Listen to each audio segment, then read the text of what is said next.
You're not going to be able to like shave with this thing or cut up garlic into little translucent pieces like they did in Goodfellas. Hello and welcome to Prestige Worldwide. Up for review today, we have the SOG PowerPint Multi-Tool. So I got this on Amazon during the Black Friday sale. It was 30 bucks. I will show a picture of the receipt on the screen now. So they claim that it has twice the grip with compound leverage. So there's like a gear mechanism here where you squeeze on that, and it's a 2-to-1 apparently ratio between the squeeze and the grip up there. It claims to have 18 tools in one. It has needle nose pliers, it has wire cutters, bolt gripper, protractor, we'll see about that, scissors, inch rule, it's got your serrated blade, your can opener, your bottle opener, your hook cutter, your awl, your file. It's got most of what a Leatherman Wave has, essentially. I don't think you'll get the saw on that one, so you won't be able to cut a 1.5 inch diameter branch with this one. You know, you'll just have to snap it in half like a caveman, essentially, if you need to do such things. So you'd have to really get primitive there without having the convenience of a saw blade, which is here.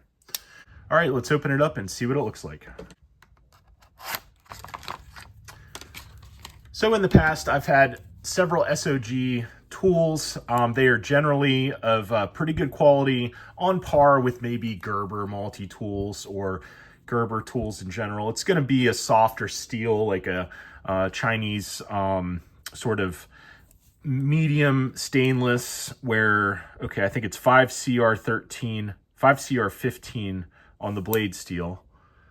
First thing I'm noticing is this blade, it's a little short. It is just under 2 inches, whereas on the Leatherman, you get about 3 inches on the blade. Same with the Gordon. You get about the same, about 3 inches. Check out my other review where I review the Gordon up against the Leatherman Wave. Pretty good review. The Gordon does pretty good. And here's the Leatherman Blast. It's one of the oldie but goodie Leathermans. I do like this one a lot. And about 2 3/4 on the Leatherman Blast. So yeah, this one is a teeny tiny little blade. It's like sort of a straight blade. It doesn't have like a drop point like the other three have. Let's see if we can cut this Harbor Freight ad. Now this is sort of thinner paper. Let's see here.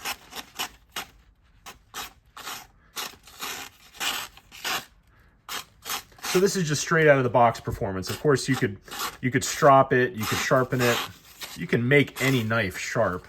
You know, we're just testing strictly out of the box performance with how well they cut paper. And I would say it does a mediocre job. It is sharp enough for like most normal tasks. You're not going to be able to like shave with this thing or cut up garlic into little translucent pieces like they did in Goodfellas. So this does seem to lock. This locks pretty good in place. To unlock it, you press back here on this portion on the back to unlock it. That's pretty cool. It's somewhat similar. Well, let's see, that's a liner lock. It's somewhat similar to the Leatherman Blast, where it has like a tab, a grooved tab, where it sort of is a lock back. So it's very similar, although it's snappier than the Leatherman Blast. The locking mechanism seems to be nice and smooth. I do like how this isn't like one big piece of metal. It's kind of split there. The springiness on it, it seems to be pretty nice. I like that. I like it better than the Blast. Now, of course, it's hard to compare a 2-inch knife to a 3-inch knife. But for a small multi-tool, it seems to be nice. Seems to be nice. So we have a file, and it's got a sort of a metal cutting side. It's not the best machine tool I've ever seen, but it's nice. You've got your cross thatch, like a coarse grit on one side. You have like a finer groove file on this side. All right, let's take a look at the rest of the tools in here. So they are accessible on the outside, and we've got the serrated blade. Comes out nice and easy. Same sort of locking mechanism.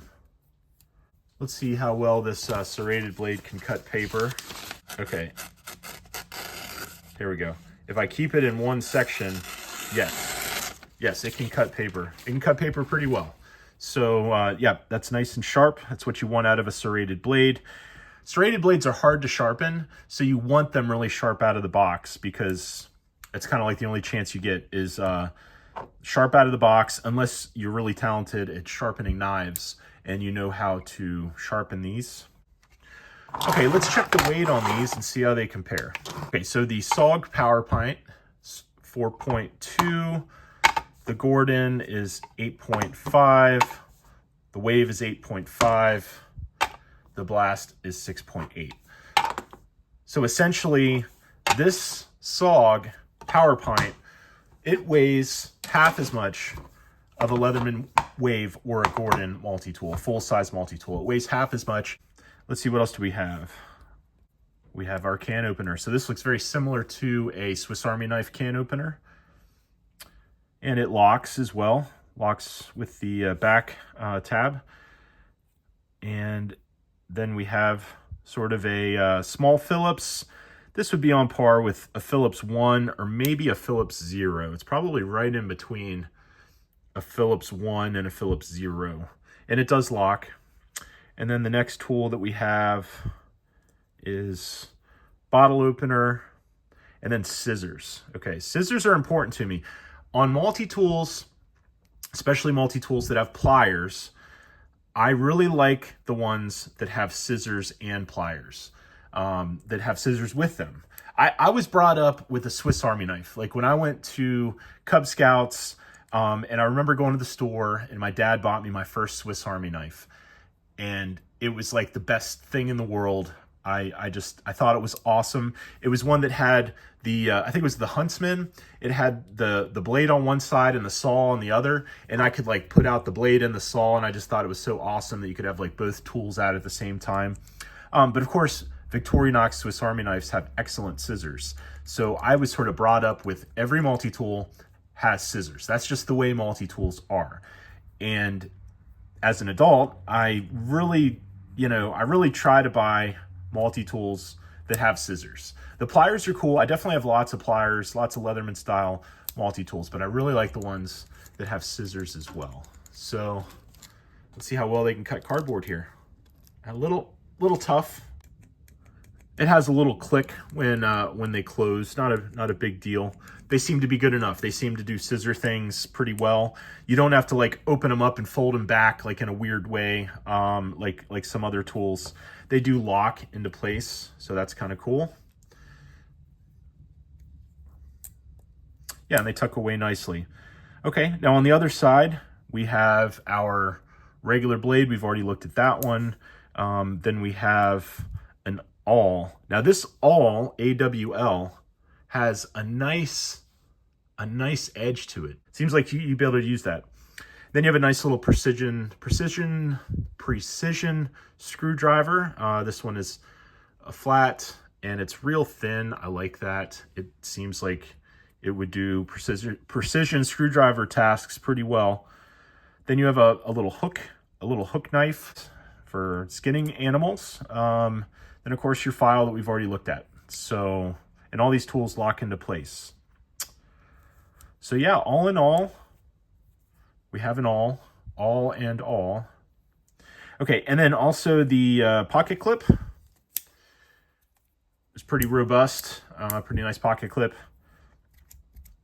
Yeah, overall for $30, considering this is $30, this is $40, the Leatherman Blast is like more like $50, the Wave is like $95. Yeah, this SOG PowerPint, really solid. Oh, you know what? I want to cut a zip tie because I had a user challenge me about zip ties, claiming that I was using the pliers on a Cobalt multi-tool instead of the cutters. Now you can see these have cutters, and it's clearly labeled soft wire cutters. So you'd think soft wire cutters, it ought to be able to cut a zip tie as well. So let's grab a zip tie and cut it. Okay, so here we have a piece of a zip tie, and we have cutters. It's like butter. Like you can see, this is the cutter portion, and I'm right near the, it's right near the pivot. Put it right there. These are cutters. In the bottom, they are cutters. But anyways, they are functional cutters, so that's good to have. Good to know that you can cut zip ties and soft wires with those cutters. So I would say for 30 bucks, this is definitely a solid buy.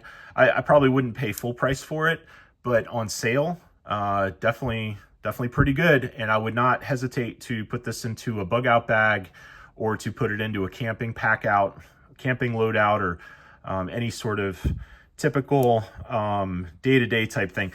Dollar for dollar, this SOG is definitely worth its weight compared to the Leatherman Wave or the Gordon or Leatherman Blast, or, you know, even a Swiss Army knife. Okay, well, thanks for watching my review on the SOG PowerPint, and I will see you guys on the next one. Bye-bye.